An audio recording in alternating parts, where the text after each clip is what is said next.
Doris Wishman made 2 films with Chesty Morgan. If you're unfamiliar with Chesty Morgan, she's rather famous for having enormous attitude problems. Even though she was a nobody as far as film is concerned, I mean, if your only 2 film credits are Doris Wishman films, you're not exactly A-list material. Regardless, she acted the starlet. She showed up late, causing delays in production. She had a bad attitude, difficult to work with. So when it came time to film the 3rd movie in the Deadly Weapons trilogy, Doris Wishman fired her and replaced her with a different actress, which led to one of my favorite goofs on IMDb that I've ever read. Yeah, nobody is.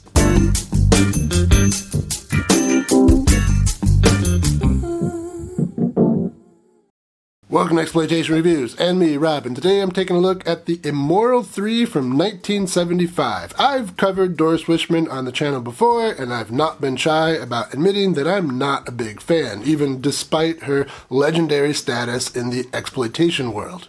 But this film is quite the treat for fans of trashy exploitation roms and so bad it's good movies.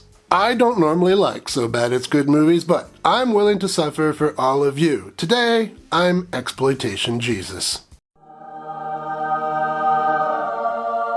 Anyway, let's see what's going on in the 3rd and final Deadly Weapons film. We open with a woman, Jane, being killed. This should have been Chesty Morgan's character, and now she's dead. After the title card, 3 women stand over her casket. A lawyer informs them that this was their mother, which makes all of them sisters. This all comes as a bit of a shock to the trio. The lawyer explains the situation, and like all great explanations, it begins with a naked woman in a pool. She climbs out of that pool and under a man, and we learn that this was the father of one of the girls. Next up, Jane is in Moscow and uses her spy charms to put a man to sleep. He wakes up while she's stealing something and they fight. Nakedly. She grabs a fork and this time she sticks him. Anyway, that guy was the father of one of the other sisters. Next up, Jane is in Munich, and after some hotel activities, she poisons this guy, the father of the 3rd girl. So, now we're all caught up. Jane was a secret agent, and she sucked at using birth control. The 3 girls learn that they will inherit their mother's $3 million if they can solve her murder. If they fail to solve the crime, all the money goes to the mother's lawyer. So, 10 minutes into this movie, we've had quite a bit of nudity and 2 murders, one of which was even a little bloody. Could this be the best Doris Wishman film ever? Let's see how it progresses. The lawyer's assistant, the guy who told the stories about the girls' fathers, offers to drive the girls home and his car promptly explodes. The lawyer doesn't want to stick around and talk to the police. Quick, get into my car. We can't be here when the police arrive.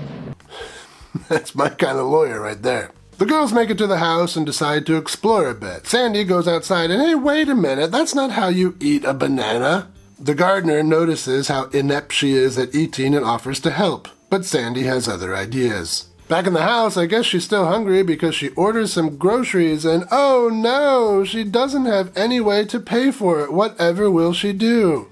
Certainly deserve a big tip for carrying such a big package. But I don't have any change. The scene seems oddly familiar.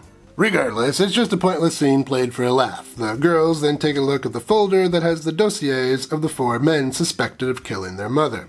They can't decide how to split up this investigative work, mostly because Sandy doesn't want to do any work at all. So the other 2 start the investigations on their own. You might be surprised to hear that these detectives do their best investigating topless, so naturally I can't show you the fruits of their labors. But I can tell you that their fruits look really nice. No cherries here. The daughters of deadly weapons are safely in the melons section. Their investigations often run into trouble. Right before they learn anything, someone kills the person about to talk. Eventually, the girls meet back up at the house to compare notes, and oh shit, somebody is there waiting for them. And we're gonna get some more murder. But that's enough out of me as far as plot goes. Let's talk some highlights. One of my main complaints of Doris Wishman's work back in her roughy period in the 1960s is right before we were about to see what we wanted to see, like Gigi Darlene popping out of her shirt, Doris would cut to some random piece of furniture or some discarded clothing. quite the buzzkill there. Well, I'm happy to report that this film does not have that problem at all. It is just wall-to-wall jiggly awesomeness. These ladies are smoking hot and they are completely unaware that bras have been invented. In fact, there's very little of this movie that I can show you. Beyond the amazing sets, and no, I'm not talking about the houses, there's some bloody violence in this movie. Yes, please, and thank you. And some of you will really appreciate how ridiculous this movie is. The dialogue, the acting, the absurd situations. If you like So Bad It's Good movies, oh man, have I found a gem for you. Maurice, who killed my mother? All right, I'll tell you who killed your mother. Your mother was killed, but...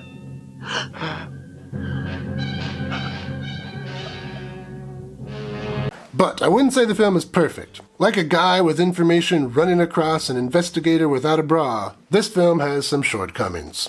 Well, this is a Doris Wishman film, so we don't need to focus too much on the shortcomings. I mean, she was called the female Ed Wood for a reason.